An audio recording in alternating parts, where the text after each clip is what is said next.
ಶ್ರೀರಾಮನ ಹೆಸರನ್ನ ಬಳಸಿಕೊಂಡು ಯಾರಾದ್ರೂ ಕೂಡ ಅಕ್ರಮ ಅಥವಾ ಪಾಪದ ಕೆಲಸವನ್ನ ಮಾಡಿದ್ರೆ ಅವರಿಗೆ ಶಿಕ್ಷೆ ತಪ್ಪದು ಅಂತ ಕೇಂದ್ರ ಸಚಿವ ವಿ ಸೋಮಣ್ಣ ಅವರು ಹೇಳಿದ್ದಾರೆ.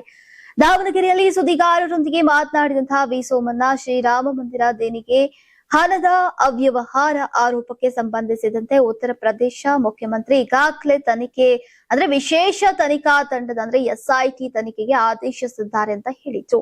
ಶ್ರೀರಾಮನ ಹೆಸರಿನಲ್ಲಿ ಯಾರಾದ್ರೂ ಕೂಡ ಅಪಪ್ರಚಾರವನ್ನ ಎಸಗಿದ್ರೆ ಅಂತವರನ್ನ ಕಾನೂನು ಮಾತ್ರವಲ್ಲ ಸ್ವತಃ ಶ್ರೀರಾಮನೇ ಶಿಕ್ಷಿಸುವಂತಹ ಪರಿಸ್ಥಿತಿ ನಿರ್ಮಾಣವಾಗುತ್ತೆ. ತಪ್ಪಿತಸ್ಥರನ್ನ ಯಾರು ಕೂಡ ರಕ್ಷಿಸುವ ಪ್ರಶ್ನೆಯೇ ಇಲ್ಲ ಅಂತ ಅವರು ಹೇಳಿದ್ದಾರೆ. ಇನ್ನು ರೈಲ್ವೆ ಇಲಾಖೆಯ ಅಭಿವೃದ್ಧಿ ಕಾರ್ಯಗಳ ಕುರಿತು ಮಾತನಾಡಿದಂತಹ ಸೋಮನ್ ಅವರು, ದೇಶದಾದ್ಯಂತ ರೈಲ್ವೆ ಮೂಲ ಸೌಕರ್ಯ ಅಭಿವೃದ್ಧಿ ವೇಗವಾಗಿ ನಡೀತಾ ಇದ್ದು ಮುಂಬರುವಂತಹ ದಿನಗಳಲ್ಲಿ ಈಗ ಇನ್ನಷ್ಟು ಸುಧಾರಣೆಗಳು ಕಾಣಸಿಗಲಿವೆ ಅಂತ ವಿಶ್ವಾಸವನ್ನ ವ್ಯಕ್ತಪಡಿಸಿದ್ರು.